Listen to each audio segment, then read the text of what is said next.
ॐ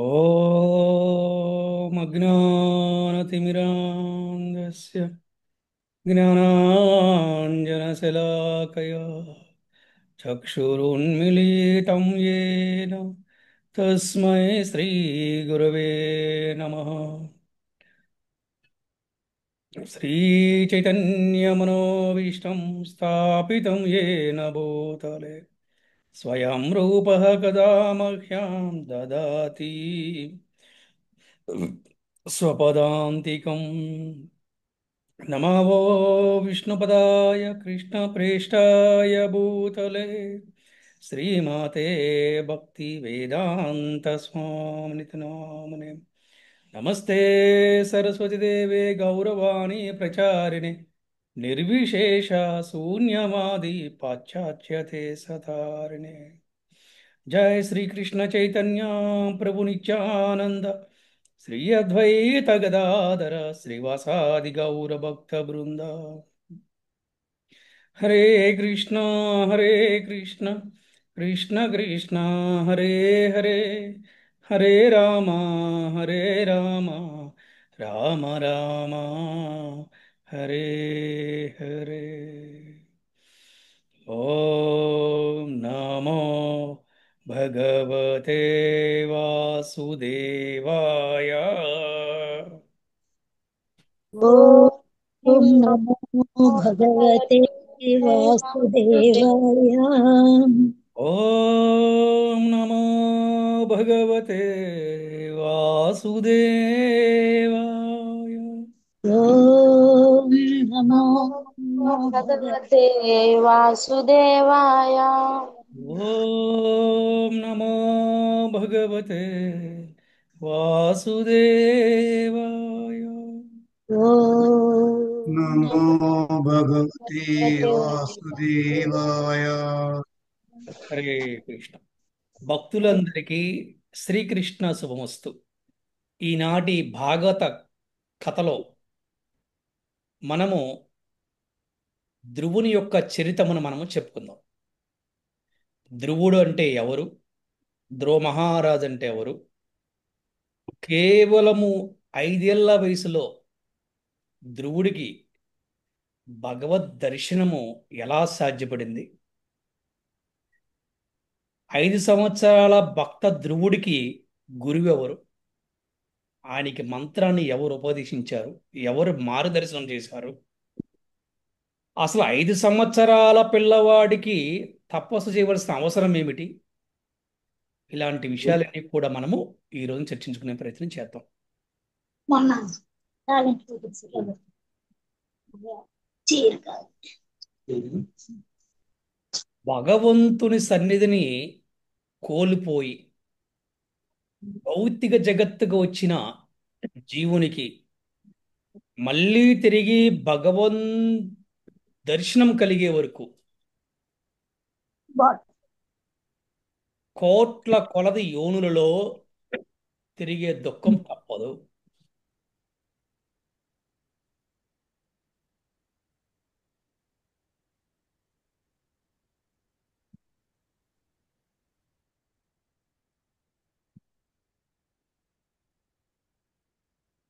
మనము ఇంతకుముందు కూడా చెప్పుకున్నాము, స్వతహాగా మనందరూ కూడా భగవంతుడి యొక్క సేవకులము, భగవంతుడి యొక్క సంతానము, భగవంతుడి యొక్క అంశలము. కానీ ఏదో చిన్న పొరపాటు చేయటం వల్ల ఈ భౌతికమైన జీవితంలోకి వస్తాం, అంటే ఈ భూలోకంలో వస్తాము. ఇక్కడికి కొన్ని వచ్చిన తర్వాత మళ్ళీ భగవంతుడి దర్శనం కోసం అందరూ ప్రయత్నిస్తూ ఉంటారు. ఆ భగవంతుడు దర్శనము కోసము కొన్ని కోట్ల యోనుల్లో తిరగాల్సి వస్తుందంట. కొన్ని కోట్ల యోని అంటే పక్షి యోని,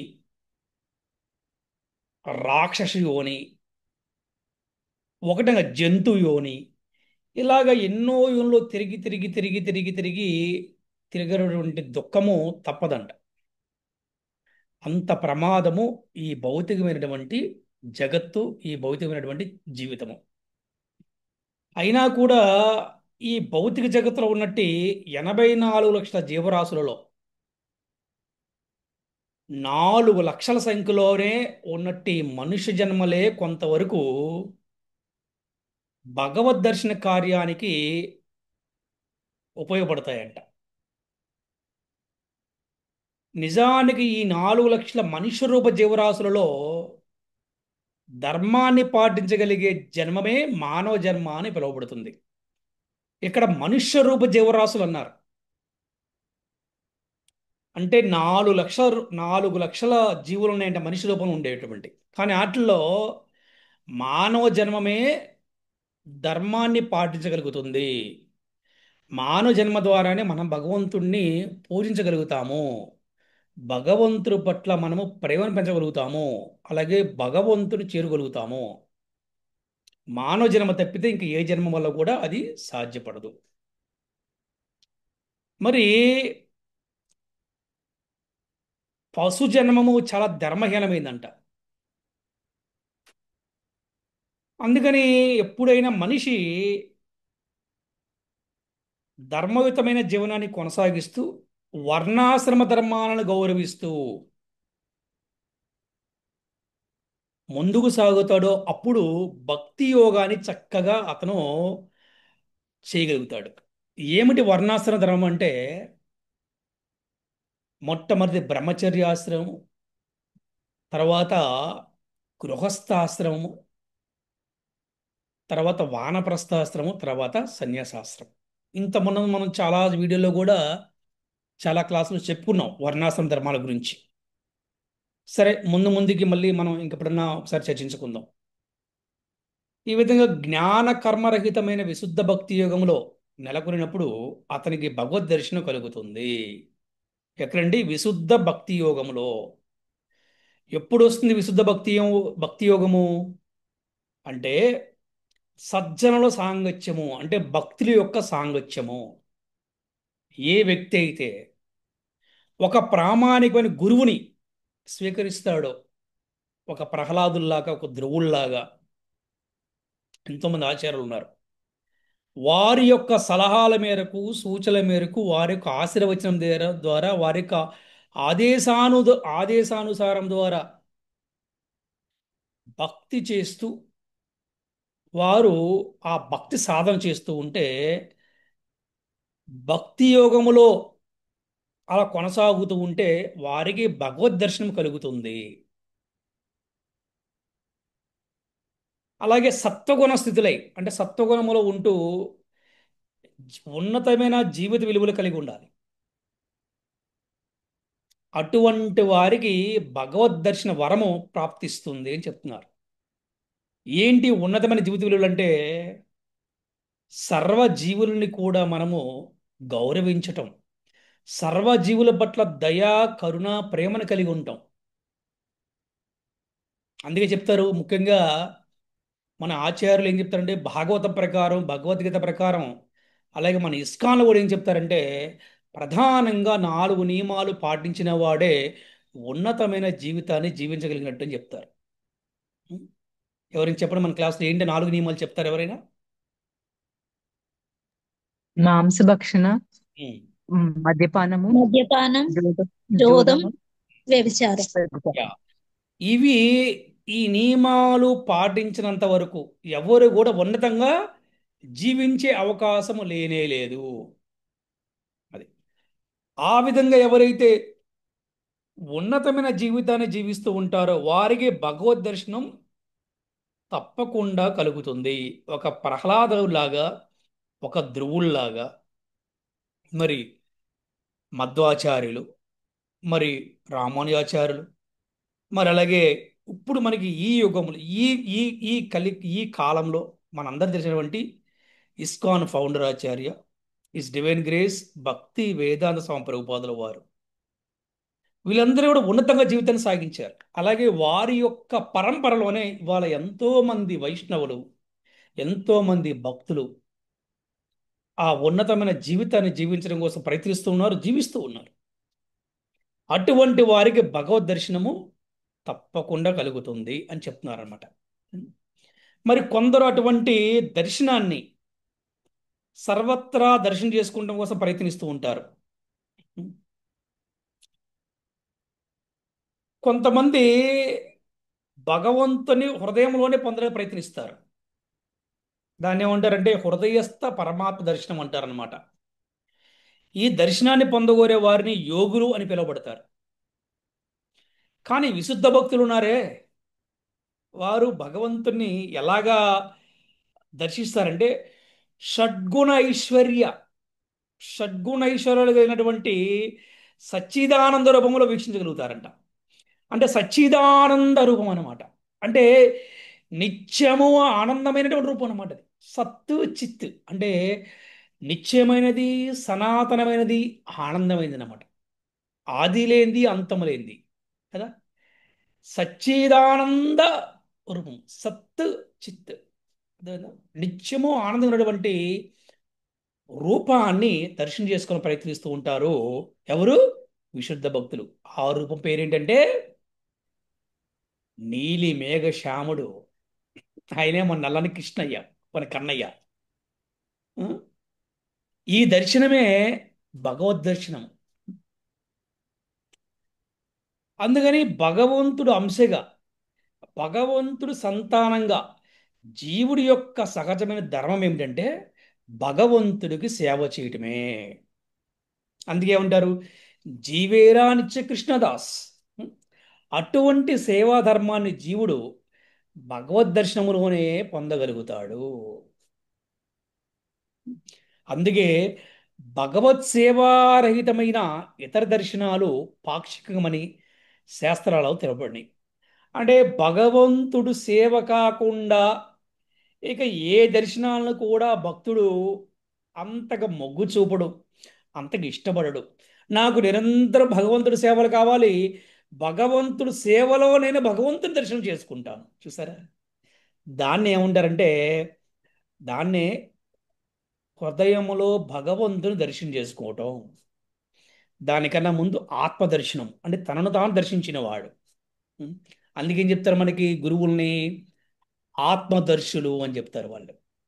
ఆత్మదర్శి అంటే వారి ఆత్మను వారు దర్శించారు, అలాగే పరమాత్మను దర్శించారు అనమాట. అందుకని భగవంతుడు సేవలోనే భగవంతుడు దర్శిస్తారు విశుద్ధ భక్తులు.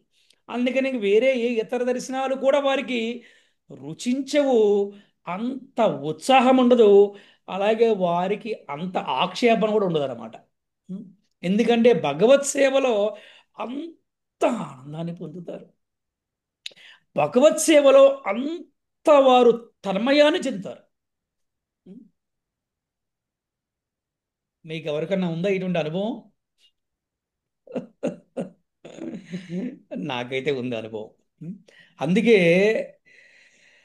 నిత్యమైన ధామములో నిత్య లీలా అనురక్తుడైన భగవానుడు భౌతిక జగత్తులో ఉన్నట్టి విశుద్ధ భక్తుని యొక్క సేవను స్వీకరించడానికే అతను తన దర్శన అవకాశాన్ని కలగజేస్తాడు కదా. ఇప్పుడు ఏమన్నాడు ప్రహ్లాదుడు? ఆ? స్వామి, నేను రాక్షస వంశంలో జన్మించాను కదా, ఆ? ఇది పాపపు జన్మ కదా, కానీ నాకు నిన్ను దర్శనం చేసుకునే భాగ్యం ఉందా, నాకు అంత అర్హత ఉందా అన్నాడు ప్రహ్లాదు. కానీ భగవంతుడు దర్శనమిచ్చాడు. ఇక్కడ ఎందుకంటే వింటలేదండి. విశుద్ధ భక్తుడు కాబట్టి. ఎందుకంటే విశుద్ధ భక్తుడు కాబట్టి అక్కడ దర్శనమిచ్చాడు. ఏం చెప్పాడు ప్రహ్లాదుడికి? నీ భక్తికి నేను మెచ్చుకున్నాను వత్స, నీకు ఏం వరం కావాలో కోరుకోమన్నాడు.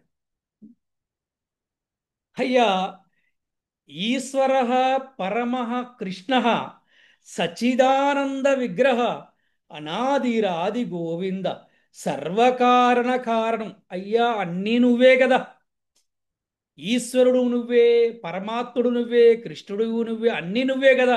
అటువంటి వాడే నా ఎదురుగుండా ఉంటే ఇక నాకు మళ్ళీ కోరికలు ఎందుకు చెప్పండి. ఎందుకనంటే ఎంతోమంది కోరికల కోసం భక్తి చేసినప్పటికీ కూడా వారి గనక నిజంగా భగవంతుడి దర్శనం దొరికితే అసలు కోరికలు కోరరంట. చూసారా? అది విశుద్ధ భక్తుడి యొక్క సేవను స్వీకరించడం కోసం భగవంతుడు దర్శనమిస్తాడంట. వత్స, నేను నీకు వరాన్ని ఇస్తాను, కోరుకోమంటే ఏమన్నాడు? నాకు ఎందుకు నాయన వరము, నీవే నా చెంతన ఉంటే నాకు కోరికలు ఎందుకు? నీవే నా చెంత ఉంటే నాకు దుఃఖం ఎందుకు? నీవే నా చెంత ఉంటే నాకు వరాలు ఎందుకు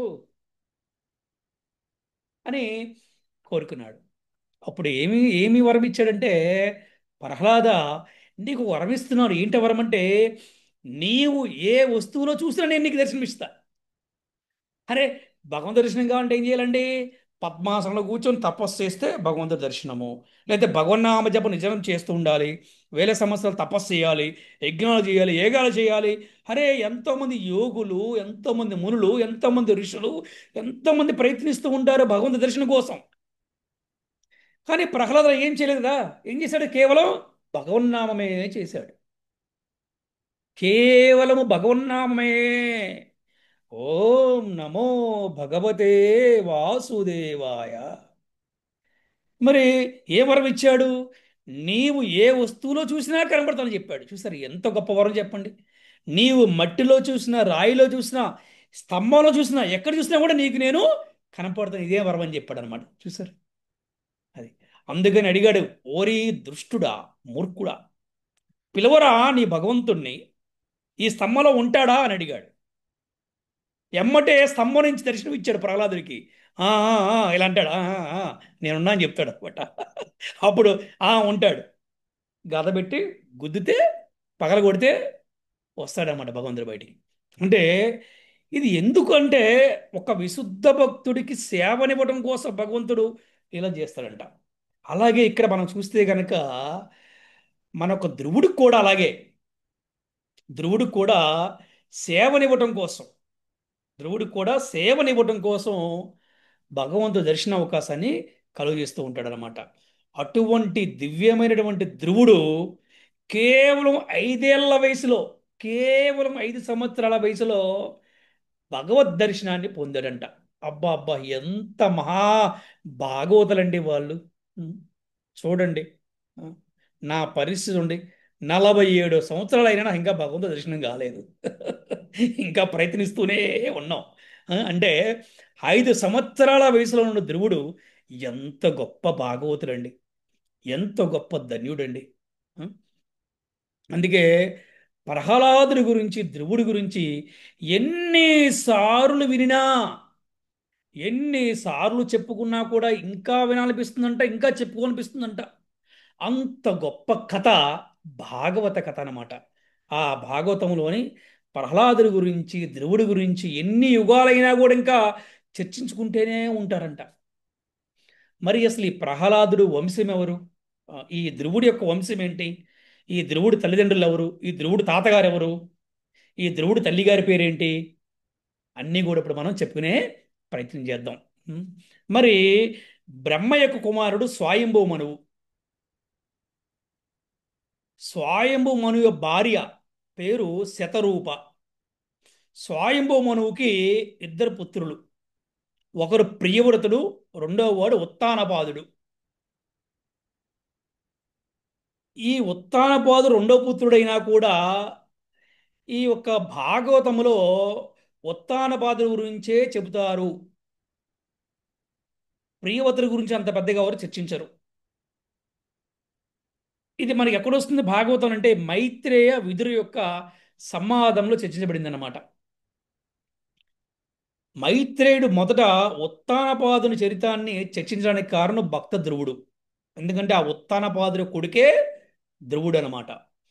ఈ విధంగా ధ్రువుడు కలిగిన భగవద్ దర్శనము చదివేవారి, వినేవారి హృదయాలలో విశుద్ధ భక్తిని కలుగు చేసే భక్త ధ్రువుని చరితము అందరికి కూడా ఎంతో ప్రశాంతన కలుగు చేస్తుందంట. భక్త ధ్రువ మహారాజుకి జాయ్. ఇప్పుడు తెలుసుకుందాం, ఉత్తానపాదుడు గురించి తెలుసుకున్నాం. మరి ఉత్తానపాదుడికి 2 భార్యలు. ఆ, ఈ ఉత్తానపాదుని యొక్క పెద్ద భార్య పేరు సునీతి. ఆ సునీతి కొడుకే ధ్రువుడు. చిన్న భార్య పేరు సురుచి. ఈ సునీతి తనుడే ధ్రువుడు. సురుచికి ఉత్తముడనే పుత్రుడు ఉన్నాడు. ఆ విధంగా ఒకసారి ఒక ఒక విషయం జరిగింది. ఏంటంటే, ఈ తండ్రి అంటే ధ్రువుడి యొక్క తండ్రి ఉత్తానపాదుడు తన పినతల్లి యొక్క అంటే తన పిన్ని యొక్క కొడుకునటువంటి ఉత్తముణ్ణి ఒళ్ళో కూర్చోబెట్టుకుని ఉండడం చూశాడు ఎవరు ధ్రువుడు. అది చూసిన ధ్రువుడు కూడా కోరిక కలిగింది, నేను కూడా తండ్రి ఒడిలో కూర్చోవాలి అని. అది సహజమైనటువంటి ప్రేమ ఎవరికైనా సరే. తండ్రి ఒడిలో తల్లి ఒడిలో పిల్లలు ఉంటారు. ఆ విధంగా తండ్రి ఒడిలో కూర్చోవాలనుకున్నాడు ధ్రువుడు. కానీ ఉత్తానపాదుడు తన తండ్రి అంతగా పెద్దగా ఇష్టపడలేదు. ఎందుకంటే చిన్న భార్య మాయలో ఉన్నాడు. చిన్న భార్య మాయలో ఉన్నాడు. ఆ విధంగా చాలా గర్వంతో ఉండేది సురుచి. అంటే ఎవరు? ఈ యొక్క పినతల్లి, అంటే రెండో భార్య. అప్పుడు చెప్తుందన్నమాట. ఏం చెప్తుందంటే ధ్రువుడికి, ఒరి బాలక, రాజుగారి ఒడిలో కానీ సింహాసన పైన కానీ కూర్చోవడానికి నీకు అర్హత లేదు. నీవు కూడా రాకుమారుడివే అయినా కూడా నువ్వు నా కడుపును జన్మించలేదు కాబట్టి నీకు అదృష్టం లేదురా. కనుక తండ్రి ఒడిలో కూర్చునే అర్హతను నువ్వు కోల్పోయావు. కనుక నువ్వు చేసే ప్రయత్నము అది నీకు విఫలమవుతుంది. అంటే నీకు సఫలం కాదు, విఫలమవుతుంది అంటే ఫెయిల్ అయిపోతావురా. ఒకవేళ నీవు రాజసింహాసనాన్ని పొందాలనుకుంటే తపస్సు చేసి నువ్వు తండ్రి ఒళ్ళో కూర్చోవాలన్నా, నువ్వు రాజసింహాసనాన్ని పొందాలనుకున్నా తపస్సు చేసి నువ్వు నారాయణుని ప్రసన్నం చేసుకో. ఆ దేవదేవుని అనుగ్రహాన్ని పొందిన తర్వాత నీవు నా గర్భంలో జన్మించవలసి ఉంటుంది. అప్పుడు నువ్వు నీ తండ్రి ఒళ్ళో కూర్చుంటావు. అప్పుడు నువ్వు ఈ యొక్క రాజసింహాసనం కూడా నువ్వు అధిష్ఠించగలవు అని చెప్పిందనమాట. అలాగా ఎప్పుడైతే సవద తల్లి, అంటే పినతల్లి పిన్ని చేసిన పురుష వాక్కులు ఉం, ధ్రువుడి యొక్క హృదయాన్ని మొక్కలు చేసింది. హార్ట్ బ్రేక్ అయింది ధ్రువుడికి. చిన్నపిల్లవాడు, 5 సంవత్సరాల వయసు కదా. ఉం. అయితే బాలుడే, చిన్నపిల్లడైనప్పుడు కూడా క్షత్రియ హృదయం కాబట్టి పౌరుషంతో అతను అవమానాన్ని తీవ్రంగా భావించాడు. ఎలాగంటే దెబ్బతినిన పాములాగా అతను బాగా చాలా సీరియస్ తీసుకున్నాడు దాన్ని. పిల్లవాణిని కూడా చూడకుండా తన పినతల్లి సవత్తల్లి పడిగిన మాటల్ని చాలా బాధేసింది. దానికి తన తండ్రి కూడా ఉత్తానపాదుడు ఏమి పలకలేదు. ఈమె సైలెంట్గా ఉన్నాడు.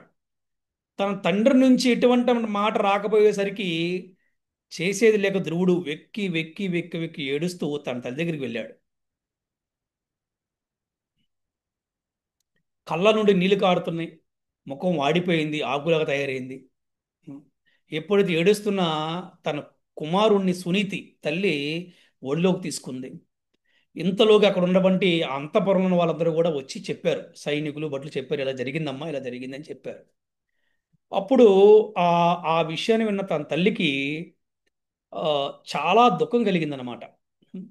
అయినా జరిగిన దానికి ప్రతిక్రియ ఏమి చేయాలో ఆమెకు తెలియలేదు. అయినా వెంటనే ఆమె తన బాధ్యతను గుర్తించింది.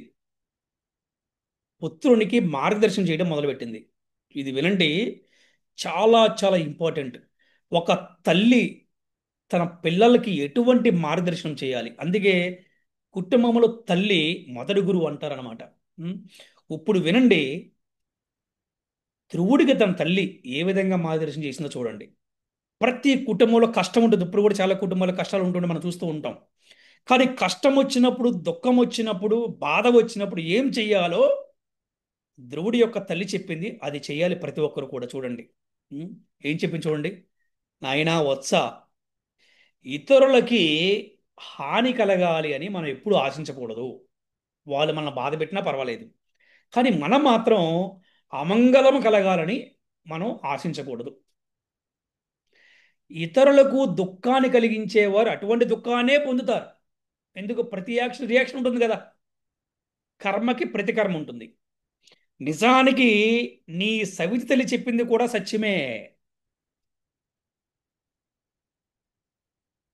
అంటే చూసారా, అంటే శత్రువు యొక్క వాక్యాలలో కూడా ఒక విలువైన సమాచారాన్ని ఒక విలువైన సమాచారాన్ని తీసుకుంటమే ఒక సత్ప్రవర్తన కలిగినటువంటి మానవుని యొక్క నైజం అన్నమాట. చూసారా, దాన్నే గొప్ప వ్యక్తిత్వం అంటారు. అది అందరికీ సాధ్యపడదు, గొప్పవారే సాధ్యపడుతుంది అనమాట. ఏం చెప్తుందంటే నీ సవతిలు చెప్పింది కూడా సత్యమే. నన్ను నీ తండ్రి భార్య కాదు కదా, కనీసం దాసిగా కూడా భావింపడు. అటువంటి దురదృష్టవంతులనైన నా కడుపు నువ్వు పుట్టావు నాయన, అందుకే నీకు ఇటువంటి గతి పట్టింది. నీ యొక్క సవతి తల్లి పినతల్లి మాటలు కటువుగా ఉన్నప్పటికీ కూడా అవి నిజమే. అందుకని ఉత్తముల్లాగా నువ్వు మీ నాన్న ఒళ్ళో కూర్చోవాలనుకున్నా, నువ్వు రాజసింహాసనం అధిష్టానించుకుంటే గనక ఏ విధంగా అయితే నీ సవతల్లి చెప్పింది ఏమని, నీవు నారాయణుడికి తపస్సు చేయమని చెప్పింది కదా, అది కరెక్ట్, గుర్తుపెట్టుకోవాలి. అందుకని నువ్వు ఆ నారాయణి పాదపద్మ సేవలో నిలువు. భగవత్పాద పద్మ సేవ ద్వారా నీ ముత్తాతైన బ్రహ్మదేవుడు విసర్జన చేయగలిగాడు.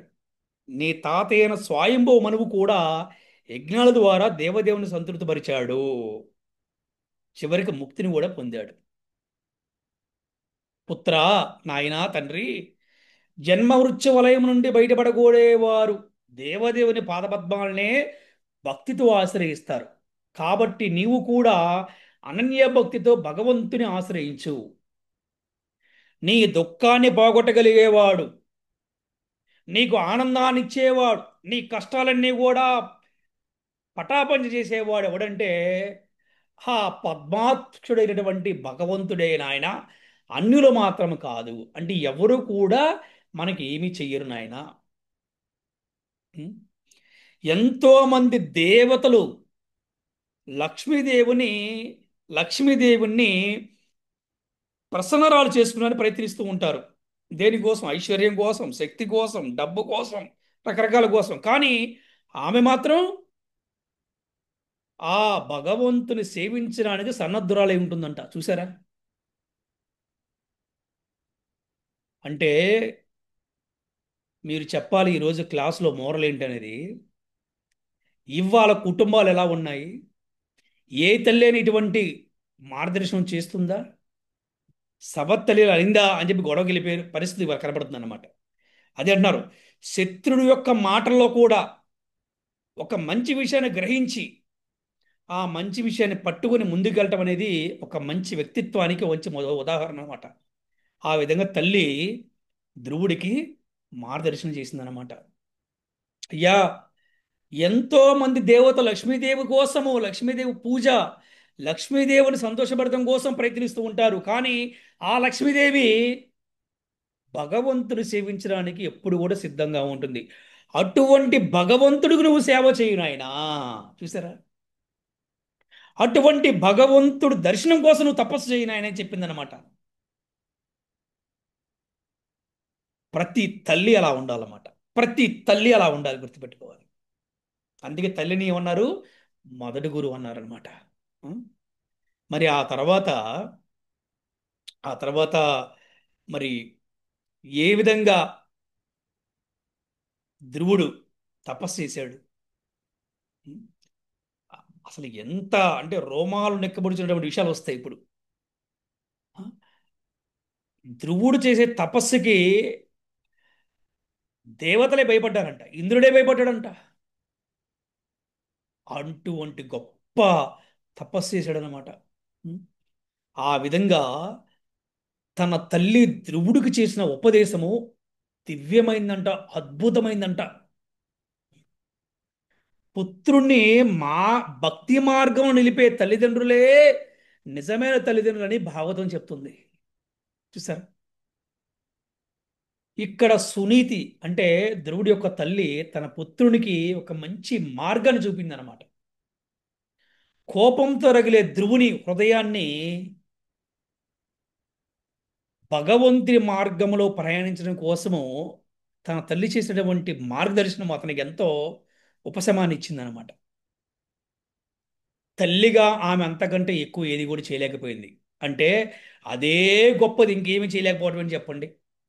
అరే, భగవంతుణ్ణి గురించే ఆవిడ చెప్పిందే, భగవంతుని పాదపద్మాలకే సేవ చేయమని చెప్పింది కదా, అంతగా ఇంకేం కావాలి చెప్పండి. నిజానికంట మనిషి భగవంతుని యొక్క ఆశ్రయములో చేరితే, అంటే భగవదాశ్రయములో చేరితే, అంటే భగవంతుని సేవ చేస్తూ ఉంటే కోటి మంది తల్లుల యొక్క ఆప్యాయతని ప్రేమని పొందగలుగుతాడంట. చూసారు ఎంత బాగుందో. అందుకే భాగవత పురాణాన్ని అమల పురాణము అన్నారు. చక్కెర పొంగల్లా ఉంటుందన్నమాట, వినేవాడికి అలాగే చెప్పేవాడికి, కీర్తించేవాడికి, శ్రవణం చేసేవాడికి కదా. ఆ? అంటే భగవంతుడు ఆశ్రయంలో ఉన్నవాడికి కోటి తల్లుల ఆప్యాయతను పొందగలుగుతారంట. అంత ప్రేమను పొందుతారంట. ఒక తల్లి ప్రేమే చాలా గొప్పది కదా. అంటే ఎటువంటి భయం ఉండదు. తల్లి ఒడిలో ఉన్నవాడికి ఎవరికైనా భయం వేస్తుందంటే నో వే. అలాగే భగవంతుడి యొక్క పాద నుంచి పద్మాలను ఆశ్రయించిన వాడికి భయం అనే మాటే ఉండదు. ఎప్పుడు ప్రేమే ఉంటుందన్నమాట. అందుకే చెప్తారు, భక్తుల యొక్క కష్టాలు పోవాలి అంటే శ్రీకృష్ణుడే సర్వసమర్థుడంట.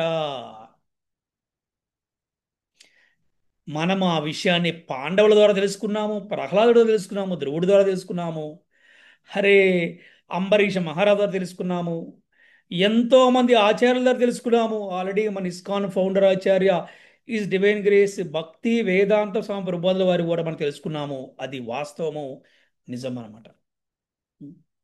ఆ విధంగా ధ్రువుడు ఏం చేశాడు? తన తల్లి మాటలను విన్నాడు చక్కగా. ఆ అందుకే అమ్మ మాట వినాలి నాయనా, మంచి మాటలు వినాలి. ఆ, ధ్రువుడు చక్కగా విన్నాడు, ఇల్లు విడిచిపెట్టాడు, అడవుల్లో ప్రయాణం చేస్తున్నాడు. ఎక్కడి ప్రయాణం చేస్తున్నాడు? భగవంతుడు ఎక్కడ, భగవంతుడు ఎక్కడ, భగవంతుడు ఎక్కడ తిరుగుతున్నాడు. నేను భగవంతు దర్శనం కావాలి నాకు, నేను భగవంతుడితో మాట్లాడాలని చెప్పి తిరుగుతున్నాడు అక్కడ అడవుల్లోకి. మరి నారదముని వారు ఏం చేస్తుంటారైనా? గొప్ప వైష్ణవుడు. ఎటువంటి వైష్ణవుడు తెలుసా? సర్వలోక సంచారం చేస్తూ ఉంటాడు. ఎవరి కోసం? లోకా సమస్త సుఖినో భవంతు, సర్వే జనా సుఖినో భవంతు. అంత గొప్పవాడు నారదముని. నారదముని గొప్ప వైష్ణవుడు. ఎప్పుడూ కూడా ఈ విశ్వాన్ని రక్షించడం కోసం, లోకాన్ని రక్షించడం కోసం అప్పుడు ఎప్పుడు కూడా ఆయన ఈ యొక్క ఆ, లోకయాత్ర చేస్తూ ఉంటాడనమాట. ఆ విధంగా నారదముని తెలిసింది ఈ విషయం. ఆశ్చర్యపోయాడు. అరే, 5 సంవత్సరాల పిల్లవాడు రాజుగారి కొడుకు అడవుల్లో ప్రయాణిస్తున్నాడా? ఎమ్మడి నారదముని వచ్చాడు. వచ్చి ధ్రువుని కలుసుకొని ధ్రువుణ్ణి తన చేతితోటి ఇలా తలను తాకాడు, ఆశీర్వదించాడు. అందుకే చూడండి, మన ఆచార్యులంట మన తల మీద చేయి పెడితే చాలంట మన పాపాలన్నీ పోతాయంట. చూడండి, నారదముని గొప్ప గురువు ఈ తలని ధ్రువుడి మీద చేయి పెట్టి ఆశీర్వదించాడు అనమాట. ఆశీర్వదించి ఒక్కసారి ఆ బాలుని పరీక్షిద్దాం అనుకున్న నారదముని. పరీక్షిద్దాము వీడికి ఎంత సంకల్పం ఉందా అని. అప్పుడు చెప్తున్నాడు నారదముని, బాలక, చిన్న పిల్లలకి ఆటలు ముఖ్యం కదా. సవతి తల్లి అవమానకర మాటలను పట్టించుకోవడం ఎందుకు? అంత దైవ నిర్ణయమే కదా. కాబట్టి అనుకూల ప్రతికూల పరిస్థితుల్లో కూడా మనము సంతృప్తినే పొందాలి. తల్లి మాట విని తపస్సుకు బయలుదేరావు, కానీ ఇది సామాన్యులకు అసాధ్యం కదా. భగవంతుని ప్రసన్నం చేసుకుంటాం అంత అంత సులభము కాదు కదా అని చెప్పాడు. ఎంతో సమాధి మగ్నులే లక్షల సంవత్సరాల కోట్ల సంవత్సరాలు తపస్సేసి యోగులు కూడా భగవంతుడి యొక్క అనుభూతి పొందలేకపోతున్నారు. కాబట్టి చిన్న పిల్లవాడివి, కేవలం 5 సంవత్సరాల వయసే ఉంది, ఈ ప్రయత్నాన్ని విరమించి నువ్వు ఇంటికి వెళ్ళిపో అని చెప్పాడు అనమాట. 18 తపస్సు చేసుకుంది కానీ చెప్పాడు. కానీ ధ్రువుడు వినలేదు. మనం కూడా చూస్తున్నాం, కొన్ని కుటుంబాల్లో పిల్లలు చాలా మొండిగా ఉంటారు. చిన్న పిల్లల్లో వయసు అలా ఎలాంటిదంటే వాళ్ళకి మైండ్లోకి ఇది వెళ్తే దాన్ని గట్టి పట్టుకుంటారు. అది అది మంచి అయినా చెడైనా, అందుకే మంచిది ఇవ్వాలి. నారదముని మాటలు విన్నాడు ధ్రువుడు, కానీ ఒప్పుకోలేదు.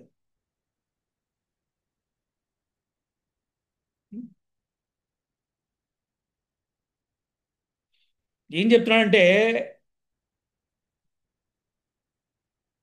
మీరు చెప్పిన ఉపదేశం నా హృదయం నేను నిలబట్టలేదు, శత్రునైన కారణంగా సవతి తల్లి యొక్క పురుషవాక్కును సహించే గుణం తనకు లేదని నిక్కచ్చిగా చెప్పాడు.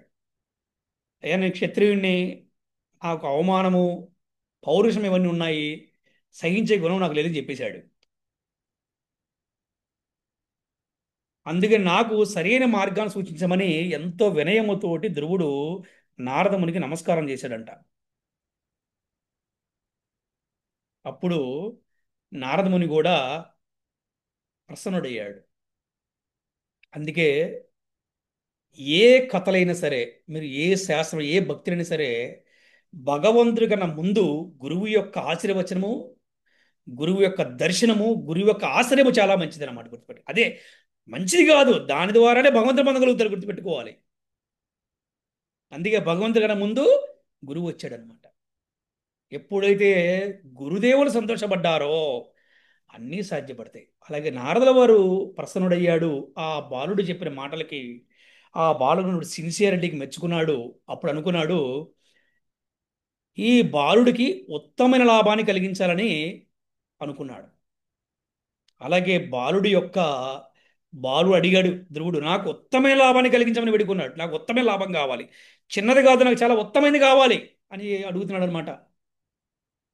అప్పుడు నారదుల వారు కూడా ఎంతో కరుణతో, వైష్ణవుడు అంటే వైష్ణవ అంటే పరదుఃఖి దుఃఖ, పరుడు దుఃఖములో ఉంటే చూసి సహించలేక వారికి సహాయం చేసేవాడే వైష్ణవుడు. అందుకే వైష్ణవ అంటే అంత గొప్ప అర్థం ఉందన్నమాట. అందుకే వైష్ణవుడు ఎప్పుడు కరుణతో ఉంటాడు, దయతో ఉంటాడు, ప్రేమతో ఉంటాడు. ఏదో పిల్లడు పోతున్నాడని చెప్పి అనుకోలేదు నారదుల వారు, చెప్పండి. నారదుల వారు వచ్చి అతని కరుణతోటి మార్గదర్శనం చేశాడు. ఎవరికి? ధ్రువుడికి. ఏం చెప్పాడు తెలుసా? కృష్ణ భక్తిని చేపట్టమని నీ తల్లి సునీతి చేసిన ఉపదేశము ఎంతో యుక్తమైనది, ఎంతో అద్భుతమైనది, ఎంతో దివ్యమైనది అయినా కనుక కృష్ణ భక్తిలోనే నీవు నెలకొనాలి. ధర్మార్థ కామాలను చివరికి మోక్షాన్ని కూడా వాంఛించేవాడు ఎవడైనా శ్రీహరి భక్తి సేవలో నెలకొలిసి ఉంటుంది. బాలక, వత్సా, నీవు యమునా నది ఒడ్డునున్నటువంటి మధువనానికి వెళ్ళు అని చెప్పడం జరిగింది. హరే కృష్ణ హరే కృష్ణ కృష్ణ కృష్ణ హరే హరే, హరే రామ రామ రామ హరే హరే. భక్త ధ్రువ మహారాజుకి జై. శ్రీ నారద మునికి జై. వైష్ణవ సార్వభౌమ శ్రీ నారద మునికి జై. శ్రీల ప్రభుపాదికి జై. శ్రీల గురుదేవుకి జై. వాంఛాకల్పతరుభ్యశ్చ కృపా సింధుభ్యయేవ చ పతితానాం పావనేభ్యో వైష్ణవేభ్యో నమో నమః. హరే కృష్ణ.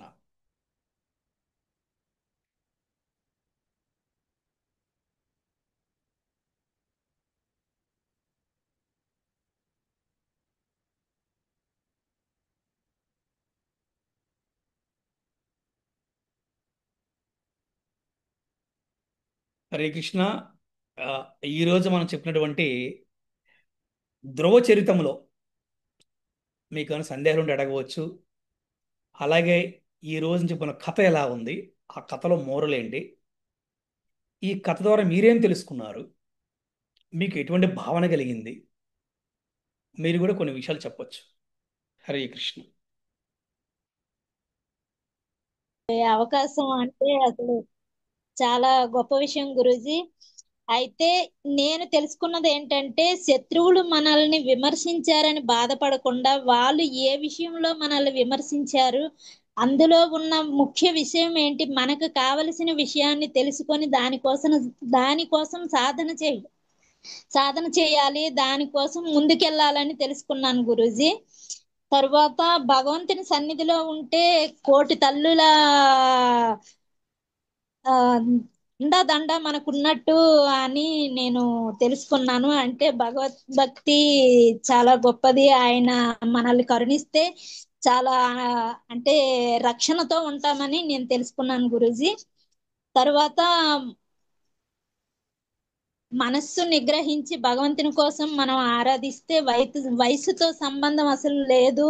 ఏ వయసులోనైనా భగవంతుడు మనల్ని కరుణిస్తాడు. భక్తియుక్త సేవలో ఉండాలి అన్నది నేను తెలుసుకున్నాను గురూజీ. హరే కృష్ణ గురుజీ. హరే కృష్ణ. కోటి తల్లుల ఆప్యాయత, అనురాగము, ప్రేమ వస్తుందంట భగవంతుడి గనక మనము భగవంతుని ఆశ్రయిస్తే. ఆశ్రయం అంటే ఏంటి? అనన్యా చింతయంతో మా ఏ జనా పర్యుపాసతే తేషాం నిత్యాభియుక్తానాం యోగక్షేమం వామ్యం. అనన్య భక్తి అంటే ఏంటి? నాకు నువ్వు తప్పితే ఎవరున్నారు నాయనా, నాకు అన్నీ నువ్వే కదా. అది అనన్య భక్తి అంటే.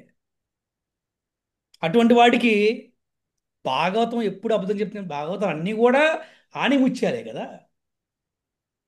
గొప్ప గొప్ప ఆచార్యులందరూ కూడా వారి అనుభవాలని మనకి భాగవతం ద్వారా అందించారు మనకి. అందుకని కోటి తల్లుల యొక్క అనురాగము, ఆప్యాయత, ప్రేమ దొరుకుతుంది. కానీ ఈ కలియుగంలో ఒక్క తల్లి ద్వారా కూడా సంపూర్ణమైన ప్రేమని, అనురాగాన్ని, ఆప్యాయతని పొందలేకపోతున్నారు చాలామంది.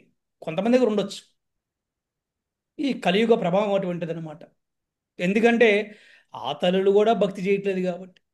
కానీ ఏ తల్లి అయితే భక్తి చేస్తుందో, ఏ పిల్లలైతే భక్తి చేస్తారో అందరికీ ఆప్యాయత, అనురాగము, ప్రేమ తప్పకుండా ఉంటాయి. హరే కృష్ణ. ప్రభుజీ, ఈ కలి ప్రభావాన్ని నుంచి బయటపడాలంటే ఒక భక్తి మార్గం మాత్రమే సాధ్యమా గురూజీ? ఈ కలి ప్రభావం నుంచి బయటపడాలి అంటే, ఈ కలి నుంచి మనం రక్షించుకోవాలి అంటే ఏకైక మార్గము హరిర్నామ హరిర్నామ హరిర్నామైవ కేవలం కలో నాస్తైవ నాస్తైవ నాస్తేవ గతిరన్యదా. బృహన్నారదీయ పురాణంలో చెప్తున్నారు ఏమంటే, ఈ కలియుగములో మనిషికి హరినామము తప్పితే వేరే గతి లేదు, గతి లేదు, గతి లేదని చెప్తున్నారు. భక్తి అంటే మళ్ళీ ఏ భక్తి అనే ప్రశ్న రావచ్చు అందరికి కూడా. కేవలం హరిభక్తి ద్వారానే, కృష్ణ భక్తి ద్వారానే ఈ కలియుగంలో మనము కలి నుంచి రక్షింపబడతాము. ఇక వేరే మార్గము లేదు, లేదు, లేదని మనకి పురాణాలు చెప్తున్నాయి అన్నమాట. ఏంటి అంటే అది హరే కృష్ణ హరే కృష్ణ కృష్ణ కృష్ణ హరే హరే, హరే రామ హరే రామ రామ రామ హరే హరే అని జపం చేసుకున్న సర్వవేళలా సర్వావస్థలలో అప్పుడు మనం తప్పకుండా ఈ కలి నుంచి రక్షింపబడతాము. ఈ జపం చేసిన చోటి కలి రాలేడు. కలి కాదు, ఏ దెయ్యాలు, ఏ భూతాలు, ఏ శత్రువు కూడా రాలేడు, ఏమీ చేయలేడు కూడా. అటువంటి గొప్ప మంత్రం ఇది. అందుకే దీన్ని మహామంత్రం అన్నారు. హరే కృష్ణ తల్లి. హరే కృష్ణ. హరే కృష్ణ. అంటే తల్లి తల్లి ఆ, ఎవరిని ఏ పిల్లవాడు బాగుపడ్డాడు అంటే తల్లే కారణం, చెడిపోయాడంటే తల్లే కారణం. ఇప్పుడు అంత పౌరుషమైన వాక్యాలు తన సవతి తల్లి పలికినా కానీ పిల్లవాడికి ఏం చెప్పింది? వైరం పెంచుకోమని, కక్ష పెంచుకోమని, పగ చేసుకోమని చెప్పలే. భగవంతుడి వైపు వెళ్ళిన ఆయన ఆమె చెప్పిన మాటలు మంచిది తీసుకో, భగవంతుడు ఎలా వెళ్ళు చక్కగా అని హితపోజ చేసింది. అదే చాలా ముఖ్యమైన విషయం. ఆ, మనం ఎప్పుడు కూడా ఏమన్నా కానీ దాన్ని మనం భగవంతుడి ప్రేరణ, భగవంతుడి వైపుకే దాన్ని మళ్ళించుకోవాలట.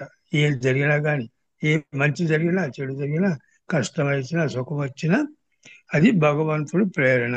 భగవంతుడు మనకి ఉద్ధరించడానికే ఇవన్నీ ఇచ్చాడు అనుకోవాలి. అట్లాగే తల్లి కూడా ఆయన నువ్వు ఉద్ధరించడానికే నీకు సౌతలు అట్లా అన్నది కాబట్టి నువ్వు భగవంతుడి వైపు వెళ్ళింది. అట్లా చెప్పంగానే ఆ తల్లి దీవెన ఎంత గొప్పదంటే నారదు లాంటి గొప్ప వైష్ణవుడు దీవించాడు. మరి మహావిష్ణువు యొక్క దర్శనం పొందాడు, ధ్రువతార అయ్యాడు, ధ్రువలోకానికి వెళ్ళాడు, అది గొప్పవాడు అయ్యాడు అనమాట. కాబట్టి తల్లి పాత్ర చాలా గొప్పది. తల్లి దీవెనకి మించింది ప్రపంచంలో లేదు, వేరే ఇంకోటి లేదు అని నేను తెలుసుకున్నాను ప్రభుజీ దీనివల్ల. హరే కృష్ణ. హరే కృష్ణ. హరే కృష్ణ. చేసి వాళ్ళ బిడ్డలకి అంటే ఇది ఏ తల్లి అయితే భక్తి చేస్తుందో, భగవంతు నామ స్మరణ చేస్తుందో ఆ తల్లి బిడ్డలు ఎవరైనా సరే ఆ తల్లి దీవెనలని ఆ బిడ్డకని 100% దొరుకుతాయి అనేది నేర్చుకున్నాం, తెలుసుకున్నాం.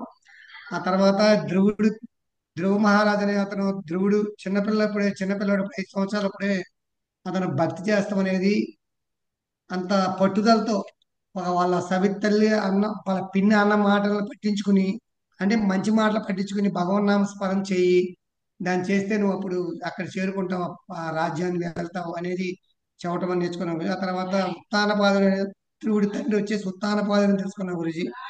తల్లి సునీతి, ధ్రువుడి తల్లి ఇంకొక ఆమె వచ్చేసి సురుచి అని తెలుసుకున్నాం గురుజీ. ఆ తల్లి అన్న మాటల్ని పట్టించుకుని వెళ్తాం, అడవిలోకి అరణ్యాలకు వెళ్తాం. ఆ తర్వాత అరణ్యాల్లో నుంచి వెళ్తాం వలన నారద ముని దాన్ని తెలుసుకుని ఈ బిడ్డని పరీక్షిస్తాం, అసలు ఆ అబ్బాయిలో ఏమైనా సంకల్పం ఉందో లేదు అనేది పరీక్షించుకుని నారద ముని అతన్ని టెస్ట్ పెట్టి మొత్తం ఏం చేసిన తర్వాత నారద ముని అతను ఫలానా యమునా నది ఒడ్డున వెళ్ళు, అక్కడికి వెళ్ళి చేయని చెప్పటం, ఇవన్నీ చెప్పటం తెలుసుకున్నాం గురించి.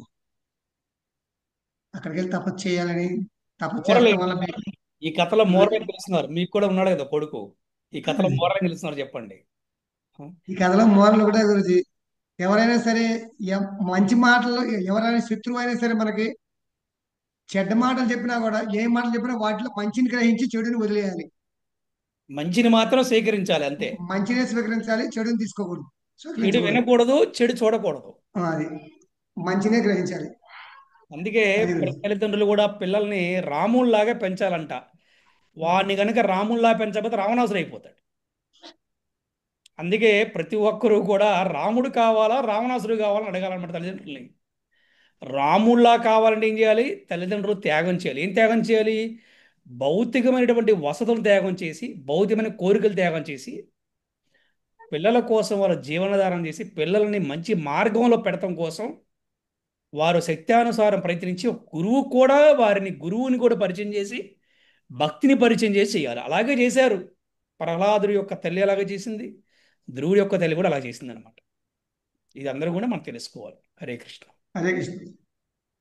ముగించేద్దాం.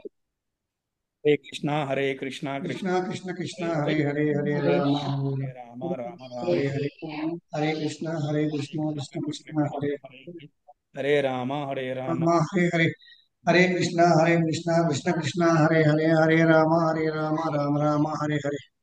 హరే హరే. ప్రభుపాద కీ జై, శ్రీ గురుదేవ్ కీ జై. హరి హరి బోల్. హరే కృష్ణ. అందరికీ శ్రీకృష్ణ శుభరాత్రి. Hare Krishna. No good night, only Srikrishna శుభరాత్రి. హరే కృష్ణ. హరే కృష్ణ గురూజీ. హరే కృష్ణ గురుజీ, శ్రీకృష్ణ శుభరాత్రి guruji. Thank you guruji. Hare Krishna guruji. Thank you. Hare Krishna Hare Krishna Hare Krishna.